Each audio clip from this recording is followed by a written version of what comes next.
Good morning, everyone, and happy Tuesday. Today I'm here to actually fill a requested topic.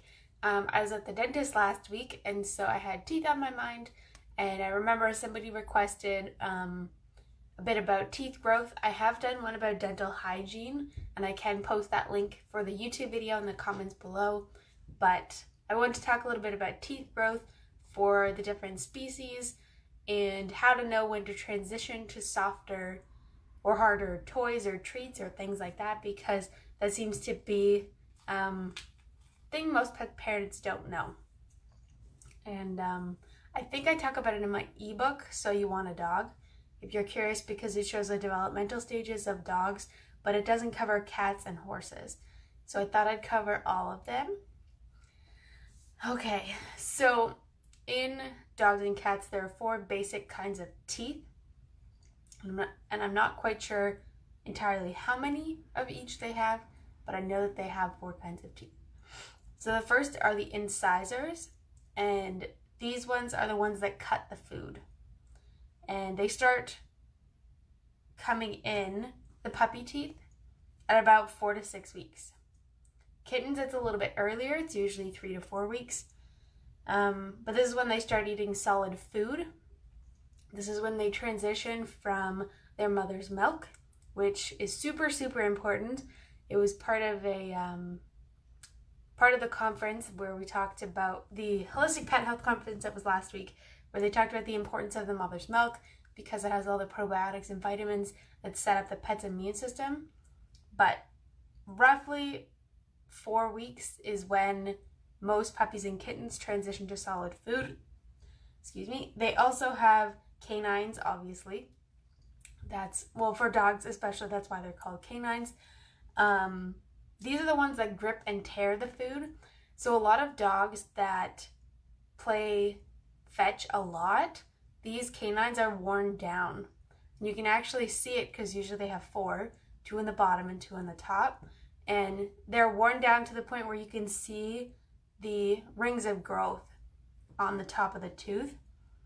For puppies, this is usually 3 to 5 weeks, and for kittens, this is 3 to 4, the same as incisors. The third type of tooth is the premolar. Most of us know what these are, and these are the ones that tear and crush the food. So the premolar and molar are the ones that actually grind the food.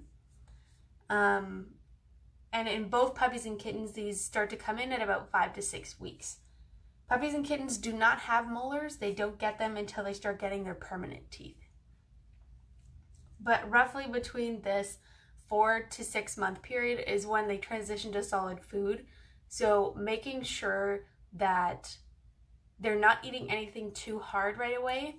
You shouldn't be giving them raw bones until their permanent teeth come in. And even then, you still have to be careful to give them one that isn't too small or too big. Keep them on softer food just for a little bit until they get used to having all the teeth. This is usually when they teeth and they like to tear things and poke holes and things. And my leggings from the Kaya period have proof of this, but do be careful about that. Make sure too with toys, make sure they're all soft. I knew Kaya was ready to switch when she started pulling all the seams of the toys apart and upgraded to something a little sturdier. She doesn't even get toys anymore because she'll just shred them. So she ends up getting harder toys or balls that I can, not the material ones, but like the rubber ones, because she can't pull the stuffing off and eat it, and hard marrow bones and things like that. So the permanent teeth for dogs both the incisors and canines come in at about 12 to 16 weeks, which is usually, you can find some of the teeth if they fall out. Some dogs choose to eat them by accident or swallow them, and usually they're fine to pass through. We found Kaya's first tooth because she was playing with it. When it fell out, she was like a cat almost batting it across the floor. But I still remember the first of her teeth that we found. And in cats, this is a little bit sooner. So the incisors are roughly 11 to 16 weeks, and the canines are 12 to 20. So the range is a little bit wider for cats because there's such a variance in their size. But again, it depends on the breed of dog as well, because the large breed dogs go through rapid growth phases, and sometimes their teeth come in at the earlier parts of the range of weeks, and the smaller dogs or medium-sized dogs that grow more slowly usually come in mid-range in those periods. The premolars for both dogs and cats come in at about 16 to 20 weeks, and this is when they start usually on harder foods, harder toys, things like that.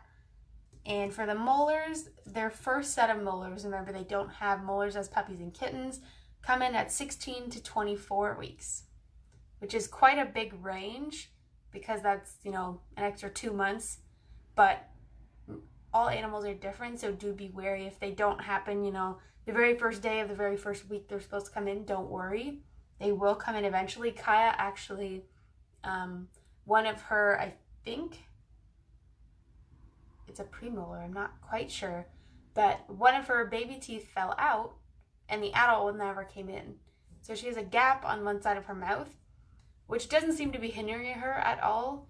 But when we have to give her homeopathic drops or something like that, it's easy to give them in the side of her mouth because she can't kind of close her jaw and knock us from getting in there. For cats, the molars come in at 20 to 24 weeks, so the range is a little smaller. It's usually a little bit later than dogs, but once their full set of teeth come in, usually the teething behaviors stop, or at least get a lot better. But during those periods where they start to lose their baby teeth and their adult teeth grow in, which is roughly 12 to 16 weeks, this is when your dog is going to be teething, or cat is going to be teething a lot. Their gums are going to be sore.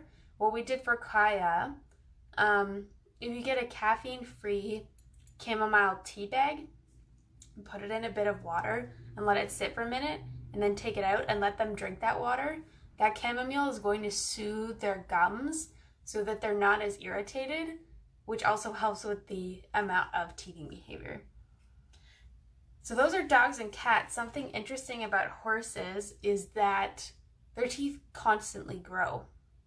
So the same way you can tell the age of a tree by how many rings it has, you can tell a horse by the length of its teeth.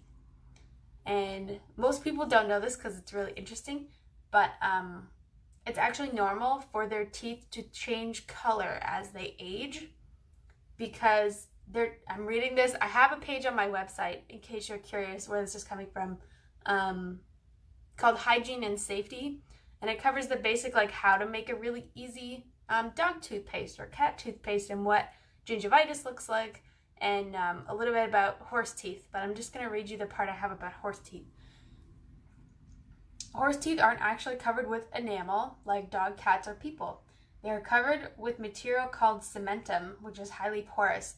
Therefore, they absorb the pigments from the food that they eat. So if you notice that their teeth are becoming yellow or maybe a little bit green, it could be from the hay or the grains or the grass that's in their diet. If their teeth turn yellow to brown or black, that's normal. However, the thick yellowy gray around the gums is tartar and needs to be removed. It typically forms around the canine teeth in geldings and stallions and the incisor teeth in mares, which is female horses. If the tartar is left, it will irritate the gums and can cause bleeding and discomfort. So you are supposed to brush your dogs and cats' teeth. Most people don't consider brushing their horse's teeth, but horse dentists are very, very expensive. So if you don't take care of your animal's teeth, then you will have a very hefty bill coming your way. But for dogs and cats, for a healthy mouth, a couple days a week should be fine for brushing. But working up to a few minutes a day for those with plaque issues, most people don't start brushing their pet's teeth until there's actually an issue. And again, I will tag the dental hygiene video that I have because it covers the different types of, I don't want to say stuff, but the calculus, the tartar on the teeth, what colors they all are, and what the brushing tools look like, because dog toothbrushes and cat toothbrushes look different, and there are a lot of options. Coconut oil also helps a lot. It's one of the ingredients in the toothpaste that I'm going to read you.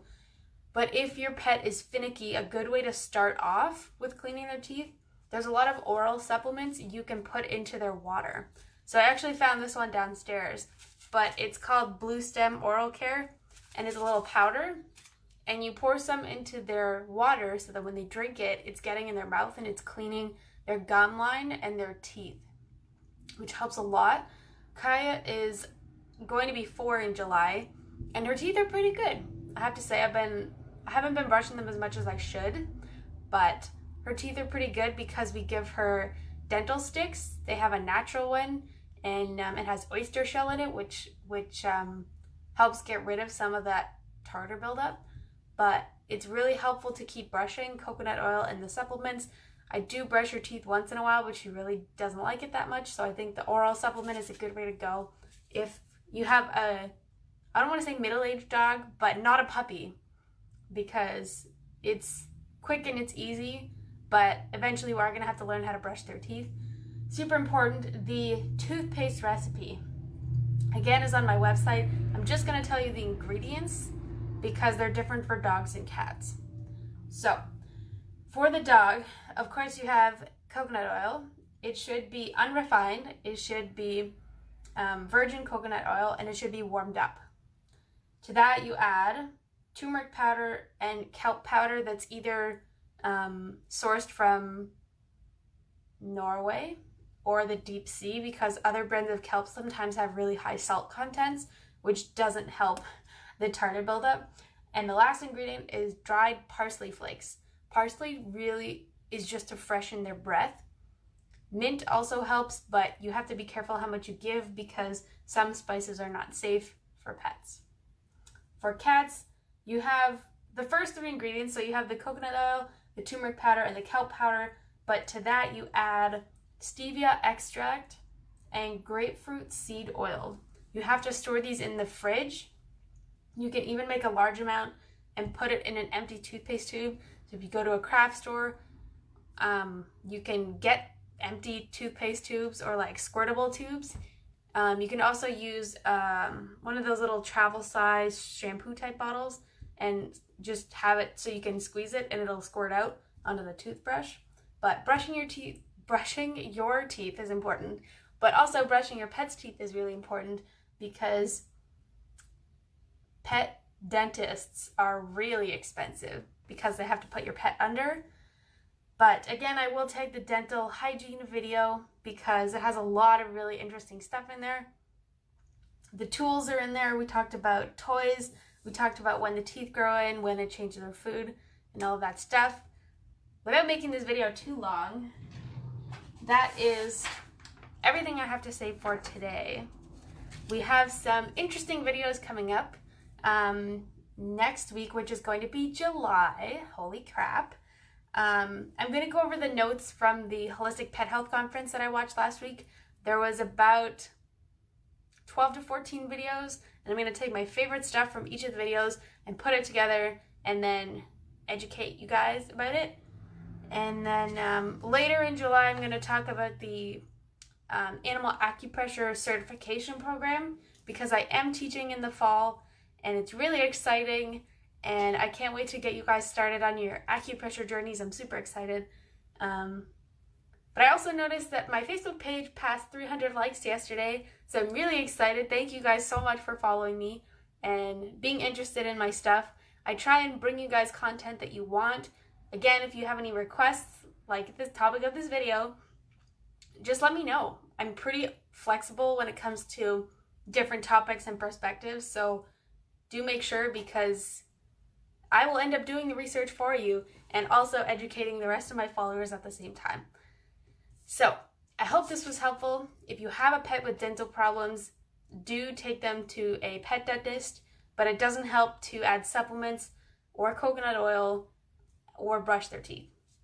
It's pretty simple, the same way you would brush your teeth or your kids' teeth, but it can be a bit of a hassle for dogs that don't like it. Rescue Remedy is also super helpful to make the process really simple. So if your pet gets stressed out when you brush their teeth or do their nails, give them a bit of rescue remedy before you start. Wait a couple minutes and then start. Makes it so much easier, and it makes you less stressed out about it and them less stressed out about it. So I have a very busy day, so I have to go, but I hope you have a fabulous rest of your week and you're enjoying this beautiful, beautiful sunshine. If you're in Stouffville, the Strawberry Festival, annual Strawberry Festival is this weekend, and I don't have a booth, but I'm going to be wandering around with some dog treats and business cards. So if you see me and you have your dog with you, or you don't have your dog with you and you want treats anyway, come find me because I have lots and lots of yummy things. I will see you next week.